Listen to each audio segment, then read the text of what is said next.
Quantum, la mécanique quantique und Quantentheorie. Max Planck und Albert Einstein. Dass die Quantentheorie, quantum mechanics, quantum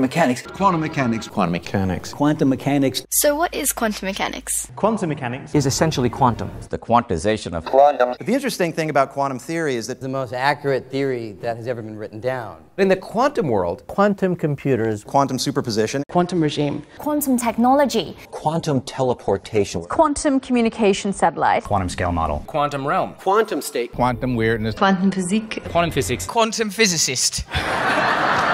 So far so good, nothing strange here. Now, let's go quantum.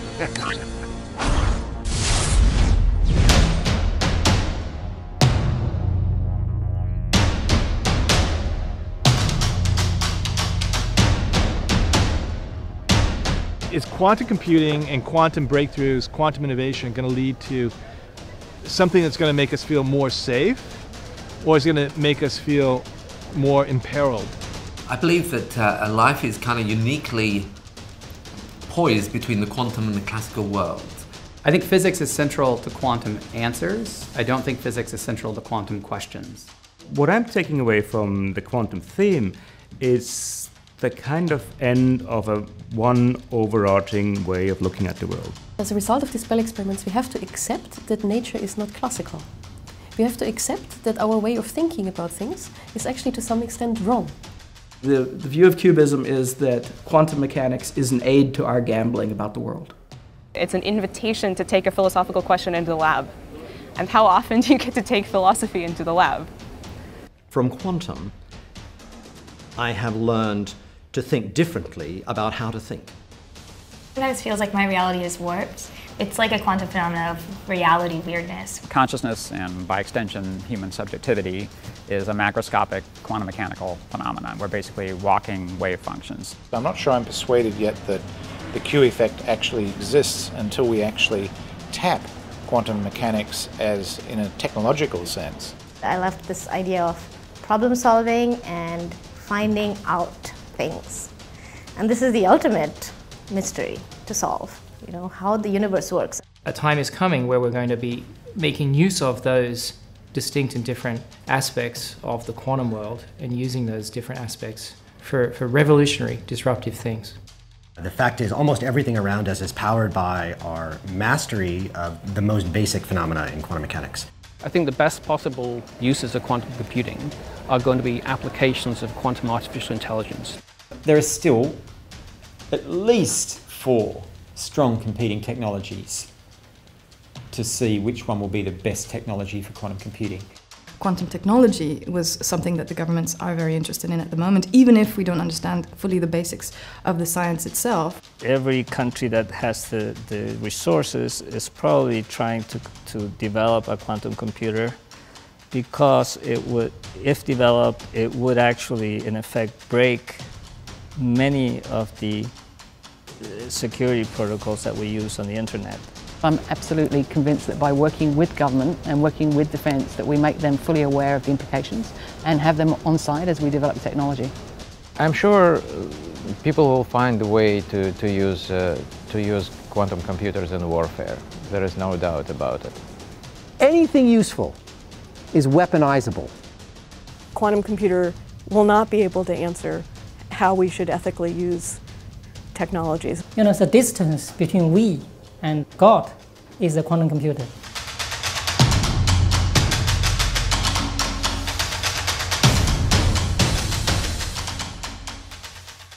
Like the video, this talk is going to be a little weird, like quantum theory, but also because I decided to, after wonderful hospitality at the Swedish Embassy last night, to rewrite it in the office of Frank, as we call him, Kafka.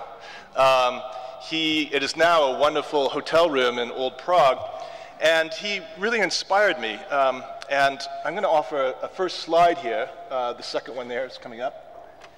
This is my hotel room, and so Franz was staring at me while I rewrote this, and he offered me some good advice. If we could have the second slide here. So I intend to mercilessly and obsessively make the case for a new quantum paradigm for peace and security. And I also want to give equal recognition to another author who inspired me and from whom I shamelessly stole the title of my talk. The next slide is, of course, Ian Fleming. It's in a short story that bears no resemblance to the film. The short story is actually quite good. And he has James Bond, somewhat out of character, endorsing a quantum phenomenon. And the quote is in the next slide. And the key part of this quote is basically what happens when you see the death of common humanity in one of the partners. And this interlocutor with James Bond says, we have a quantum of solace emerge as a necessity. So Bond agrees, and if you read the quote, he says, human beings are very insecure when the other person not only makes you feel insecure, but actually seems to want to destroy you. It's obviously the end. The quantum of solace stands at zero. So Kafka and Ian Fleming inspire in some ways three propositions I want to share with you today. Trump and false populism represent the death of common humanity by a former partner. The quantum of security as we have known it is approaching zero. Rather than fear the state of affairs, however, we must find solace under these radical conditions of insecurity. What does this require? It requires a major paradigm shift from a classical to a quantum worldview of security. Now, I want to put down a few conceptual markers before proceeding. Some of you are probably more familiar than others, but when we talk about quantum, we're basically talking about these discrete bundles of energy. When we talk about security, referring back to General Pavel's remarks, but also of Günter Hellman's yesterday, what we're really talking about is what makes us feel safe. That's sort of the baseline, oversimplified version of it. And the operative word here, of course, is the us, the collective we. This was a point made both by Günter and General Pavel. I don't want to minimize the importance of the what, the object referent of security, or the process, what makes us secure. But really, I want to deviate here from the traditional viewpoint. And that's, of course, the realist worldview, which is based on a classical model of Newtonian physics. You're probably familiar with it. You have this world of unitary actors who are pursuing self-help strategies. They're bouncing off each other like billiard balls. This is the Newtonian model I spoke of. But where the classical worldview now gets snookered, if I can push the metaphor a bit, it's by quantum, that we're in an increasingly interconnected, networked, over-mediated world. And in this world, the actors are being conjured into existence. They're becoming entangled by acts of observation. Security becomes an intersubjective affect, as in an emotion, often. So what makes us feel secure, traditionally from arms races to borders to border walls, makes others feel intensely insecure. This is the security dilemma, and we're seeing it amplified many-fold by new quantum interconnectivities. So the condition of insecurity is being accelerated. And my point today is it's being accelerated by a convergence of quantum technology, biology, but also ontology, what determines how we think about who we are, the collective us again. So I think this is going to produce a major paradigm shift, if not a revolution. And what I want to do today is present a short revisionist history of the past century. I believe we are looking back in the way of, Hegel's Owl of Minerva, about to realize that we've been living in a quantum century. The short version, I'm going to give you a very short version. If you like the long version, please go to our website, projectqsydney.com. The short version goes that from the smallest to the largest magnitudes of energy, matter and information, the world as we know it, from geo to astro to biopolitics, has been transformed by a series of scientific discoveries. They've challenged not only the Newtonian sense of time, space, but also, I think, many of the commonsensical and philosophical assumptions about the nature of reality itself. This is amounting to a quantum transformation, and it's rocking, then, many of the philosophical as well as the scientific verities of the 20th and now into the 21st century.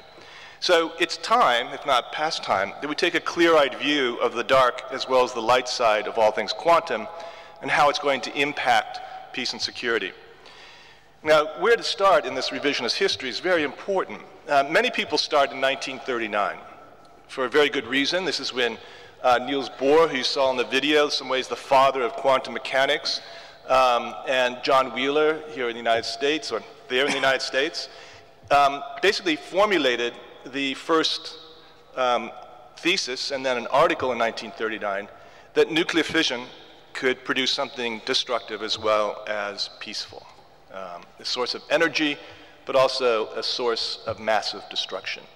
This was picked up by Albert Einstein and Gillard, and if we have the next slide, they wrote a letter to Franklin Delano Roosevelt. Here we go. This is the letter, 1939, in which they outlined the potential, both peaceful but also destructive, and said that Germany is developing this as well, and perhaps we should dedicate some resources to this. The result was the Manhattan Project, Los Alamos, the dropping of 2 nuclear weapons in Japan, and we could even say go on the Cold War and follow with an arms race. That would not have been possible without breakthroughs in quantum physics. However, I would push the date back, not 1939 or 1945, but 1900, at the turn of the century. This is the very moment when one of the leading physicists declared, this was Lord Kelvin, there was nothing new to be discovered by physics. This is in 1900. A few months later, Max Planck formulates quantum. He didn't want to follow the logic yet. It would take 20 years before quantum mechanics fully emerged, and we could talk about truly a quantum revolution beginning in physics. Now, in a nutshell, I'm not going to go through the various waves of quantum innovation, but it's worth studying. I think in a nutshell, quantum mechanics swept away over 200 years of received wisdom about first the microphysical and then increasingly the macrophysical nature of the universe. Niels Bohr, Werner Heisenberg, Wolfgang Pauli, Louis de Broglie, Paul Dirac, of course, Erwin Schrödinger, several other physicists would first intuit, then posit, model, debate, disagree, and eventually agree through mathematical formalism, experimentation, that quanta in the form of atoms, photons, and electrons could exist as both waves and particles, you've probably heard about this, until the point of collapse or observation, that their position and velocity could not be simultaneously measured, that they could communicate across vast distances, that they could pass through seemingly impermeable barriers, and yes, that famous Schrödinger's cat could potentially, simultaneously, and absurdly be both alive and dead at the same time until we open the box. These principles that I've just recounted are of complementarity, uncertainty, entanglement, tunneling, teleportation, superposition, wave function. These are the fundamentals of quantum mechanics that are about to transform quantum computing, quantum communication, quantum encryption, and most alarmingly, I think, quantum artificial intelligence, with all having repercussions for peace and security. This is going to also undermine many of the philosophical assumptions that really have made realism the dominant paradigm for so long, particularly our notions of causality, prediction, and an observer-independent reality. This is why I think this amounts to a major quantum paradigm shift. So what we're witnessing now is the advent of new quantum technologies.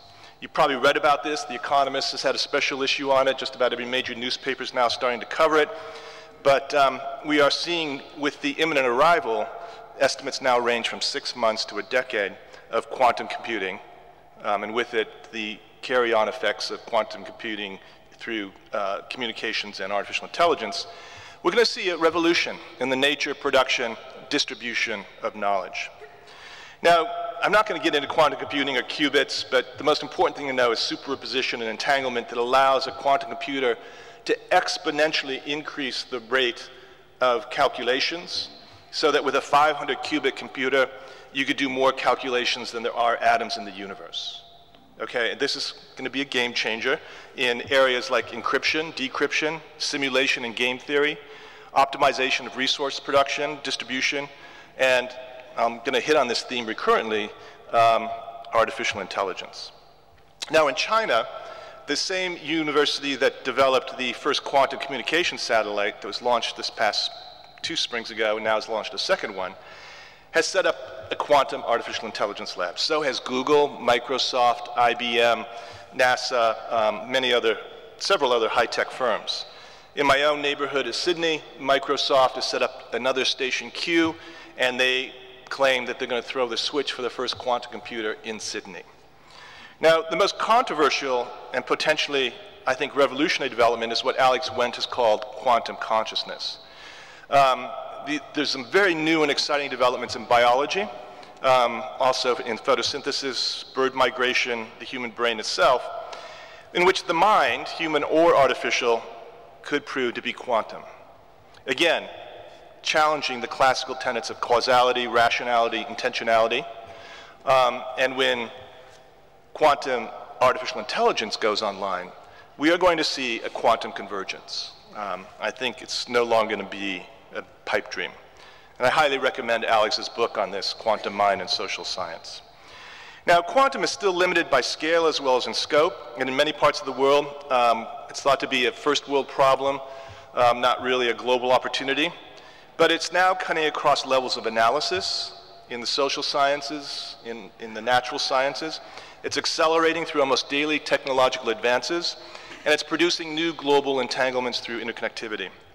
Now, emerging from all of these theoretical innovations and experimental breakthroughs in science and energy and information, this convergence is going to make, I think, the 21st century a quantum century. Now, what does this mean for peace and security, in particular insecurity? I think we need to take seriously the potential implications because quantum convergence is defying all the old models that, that we use in the social sciences. We then resort to historical analogies. They're limited, very limited.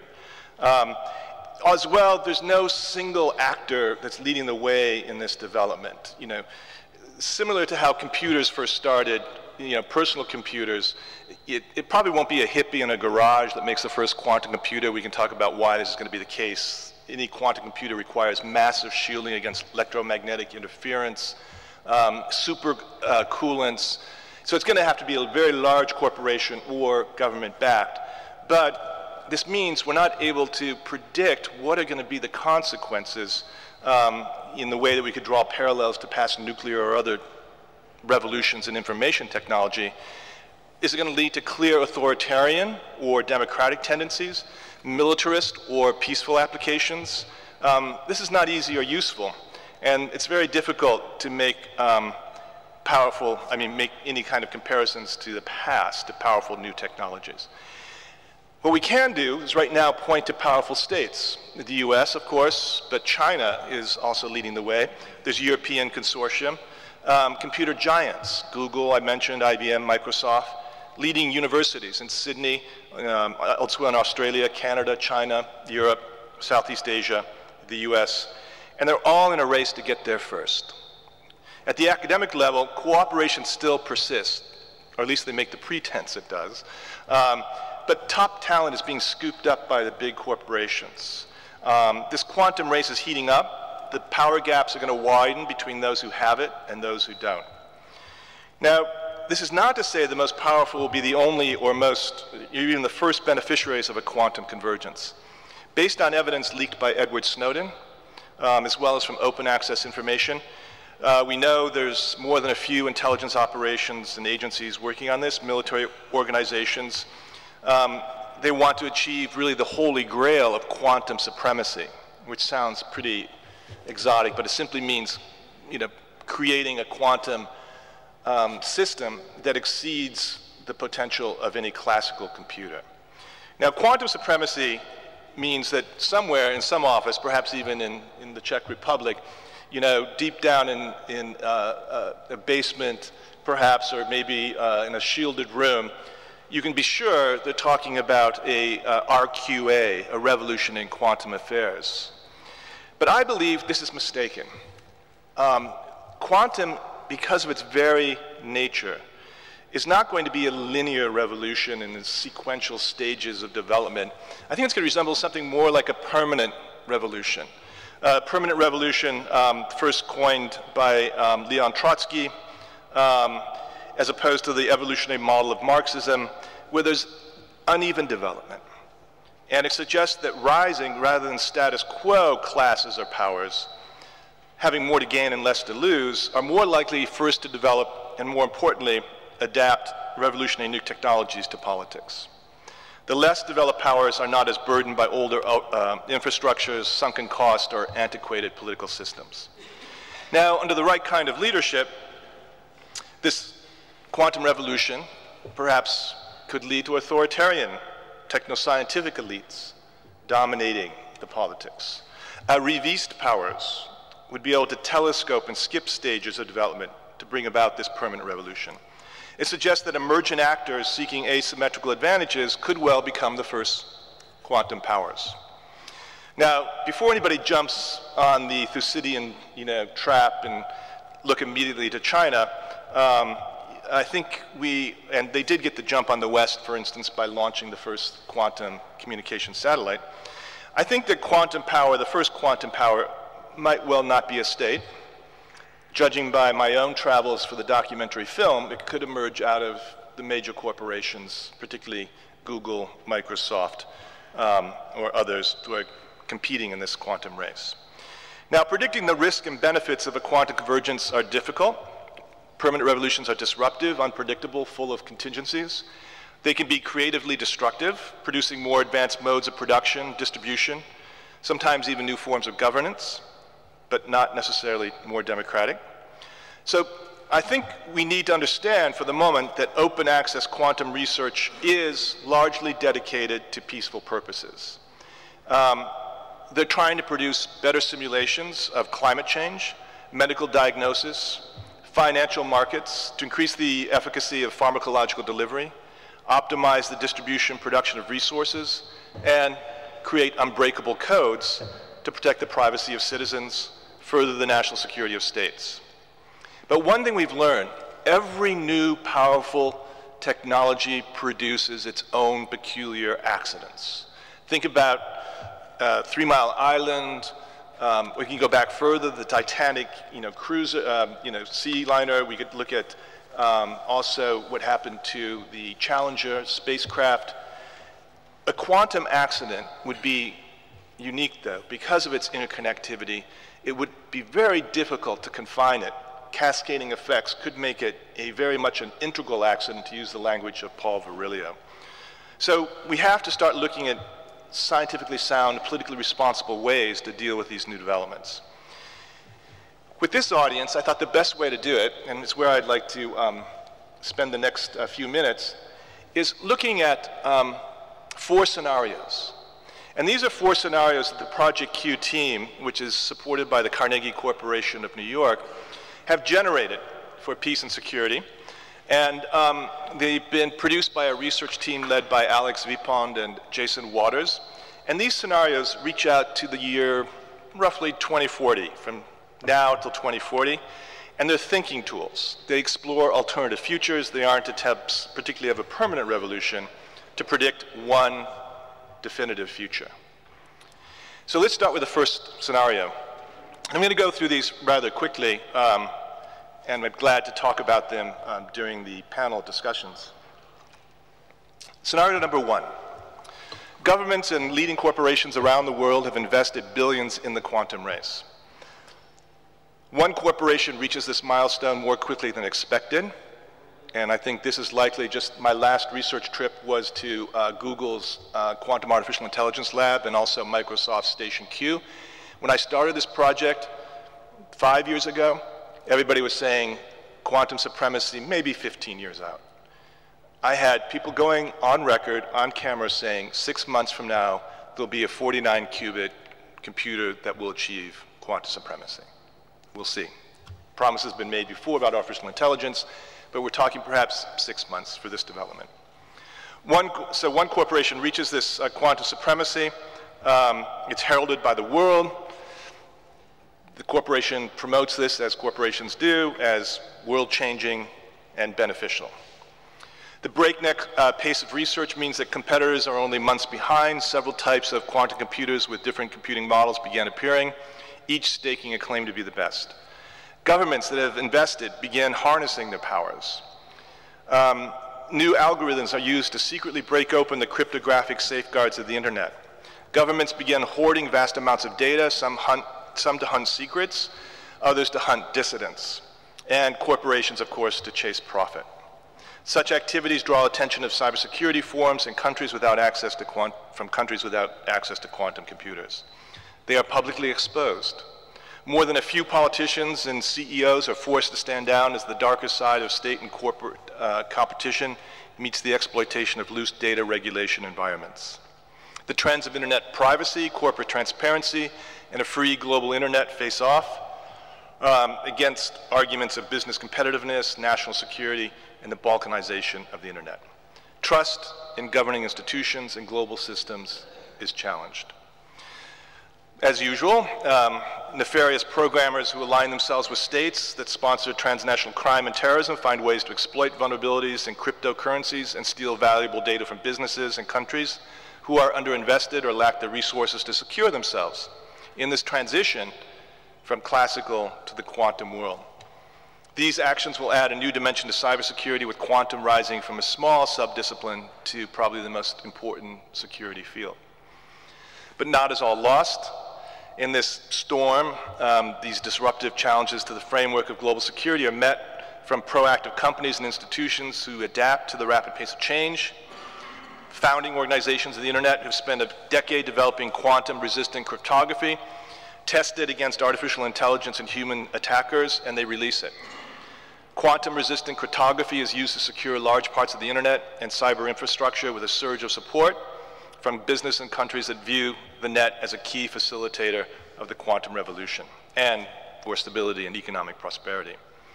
The equal distribution of these high-end quantum security features takes significant time to filter through to the low-end, less mature, and technology-dense layers of cyberspace, meaning the Internet of Things, leaving them susceptible to exploitation for quite a long period of time. On the other side of the security equation, quantum encryption has permeated government, military, and financial structures. Quantum key distribution systems evolved to traverse both land and space, securing knowledge through quantum entanglement and teleportation. This appears to take a substantial risk out of global core systems as states and enterprise seek to use quantum communications for the most sensitive discussions and data. These sectors become more secure. The internet also gains some respite as the sectors weary from frequent cyber intrusion reduce the amount of sensitive information they transmit in the first internet in favor of using quantum technology. Basically, a quantum internet is created. However, its utopic promises for information security are hamstrung by the lack of international cooperation required to agree on its design, who houses it, meaning the physical infrastructure, and its rules. Some countries see it as an opportunity to define a second, better internet, others a chance to control the world's most powerful institutions, most powerful information flows. So much of this is taking place under security, which also raises public accountability. Efforts are made to hack and spoof the quantum repeaters, quantum communication networks, but the raw power of quantum technology holds.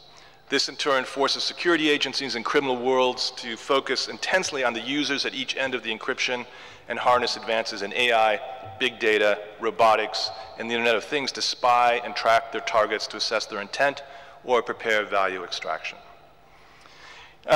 Basically, this scenario ends in which the information the world of information and relationships to build networks that rule the world have a choice between transparency and opacity, inclusion, exclusion, whether or not it widens the economic gap or helps close it, and most importantly, whether it leads to an erosion of trust or a building of trust in the global system.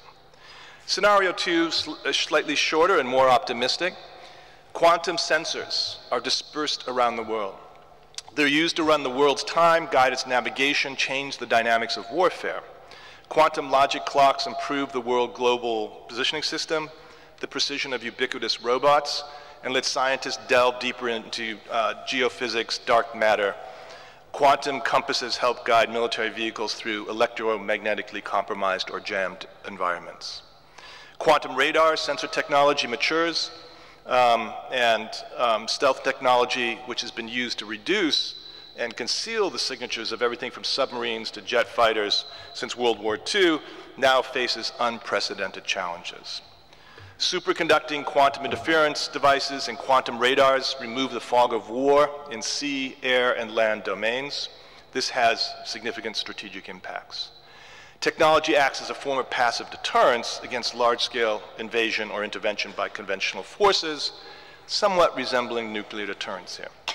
Quantum technologies form an integral part of anti-access area denial strategies employed to isolate specific areas of the world and harden spheres of military influence.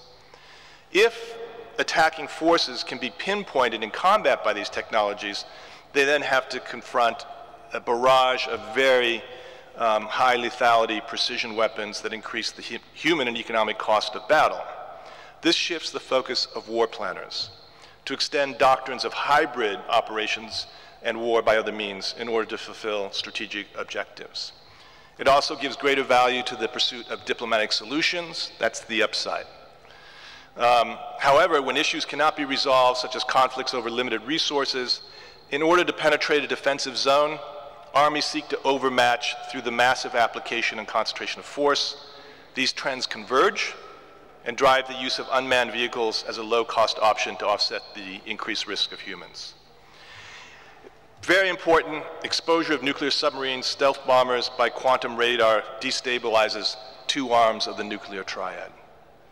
This combines with a faltering nuclear consensus in a heteropolar world, which relies on a progressively more complex web of nuclear weapons and delivery systems to maintain deterrence. So more, I think frighteningly, it compresses the decision-making cycle. World leaders are going to have very little time to deal with the cascading effects of an interconnecting world. Finally, I think I'm going to just say one word or two about quantum artificial intelligence, because this is the kind of thing that scares some very smart people.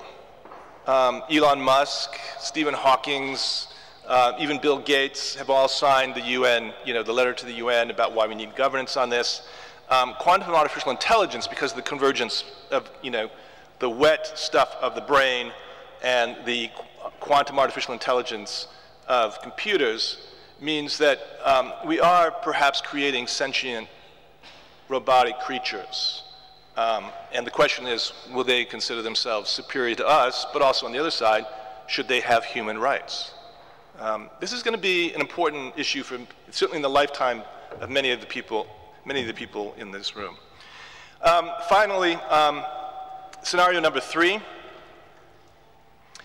probably the most incredible effect of quantum computing is its ability to simulate all things. I mean, this is why quantum computing was first created. The ability to simulate life, to simulate biology, to simulate drug making, drug testing at a more molecular level is going to be a disruptive technology. And it also means that it's going to I think give humanity a choice. Do you accelerate this process, particularly when it's going to help us optimize it's going to help us optimize conservation of resources.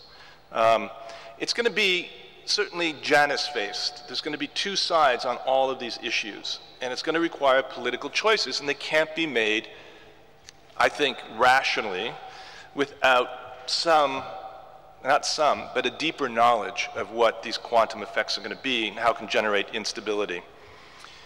Now, another area, the final scenario I just want to leave you with is quantum technology is also going to provide the basis to improve how we move through the world. Optimization, the famous traveling salesman problem, how you get from point A to point B. It's why Amazon has invested heavily in quantum technology. This is going to be, increase the efficiency of distribution of knowledge, resources, of humans. It also means that it's going to be disruptive in the sense that a lot of past, very important industries are going to be disappeared. Long-haul, trucks are going to be completely robotic, driven by artificial intelligence. So this has politics. Could Trump have been elected without long-haul truckers? Think about the demographics of this. Now, to sum up, a quantum future is coming. It's coming faster than we thought, with the potential for great risk as well as unimaginable benefits. I think quantum might crack the codes of genetic disease, anticipate, possibly even mitigate climate change, as well as I said, optimize the flow of goods, resources, and money. But it's also likely to break the ciphers of states and citizens, expand surveillance and data mining, enable intelligent machines that are not only superior to humans, but are capable of knowing it. Now, the discoveries and applications of quantum mechanics have the potential to transform peace security. However, just as physics does not determine metaphysics, we should not expect quantum to lead to a single outcome. As with most technologically driven revolutions, quantum is likely to usher in a variety of utopic as well as dystopic worlds. It's more likely to appear unevenly, asynchronously, as both heaven and hell, but it will be observer-dependent, radically unpredictable, highly contingent, superpositional. This quantum revolution is going to encompass a vast range of technological expertise, philosophical aptitude, and going to require some ethical guidelines. It'll also include, I hope, reflexive awareness, political ability, if necessary, to pull the plug on quantum artificial intelligence. This means we need to make smart and right choices, and we need to do it before rather than after the quantum revolution sweeps away this opportunity. Now, I'm in Prague, so I have to leave the last word to Kafka, because we have been talking about a permanent revolution, and the other danger Kafka realized as well. If we can have the last slide.